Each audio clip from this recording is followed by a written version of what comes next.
Hi guys, good afternoon, good morning, and good evening. Ito po si Chef John. Medyo malungkot tayo ngayon kasi medyo wala kami staff meal ngayon na nalulungkot kami sa pangyayari ni Catherine at ni Daniel Padilla. Ayan, tingnan yung pagkain namin ngayon. Ayan, lalo na yung kaibigan ko, yung lagi nanonood. Kanina pa, puro ganyan lang pinanonood niya. Yung breakup, hindi ako nakapagluto ng bahay, pati mga kasama ko rito, nalulungkot din mga ibang lahi sa pag-breakup ni Kathleen at Daniel pala. Kaya Kuya Daniel good luck naman siya kay Kathleen sana magbalikan kayo. Okay, huwag niyo kalilimutan, Day Dental Clinic, Kali Susano, Luto ni Toy Beats, and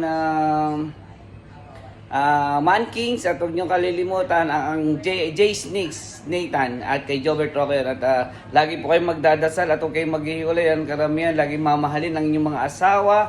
At kung ano may nagkamali noon, pwede naman magbago ulit, diba? Kaya mahirap maghiwalay. Maraming salamat po sa inyo. At lagi po kayong magdadasal at lagi magpapasalamat sa Panginoon Diyos. Thank you po.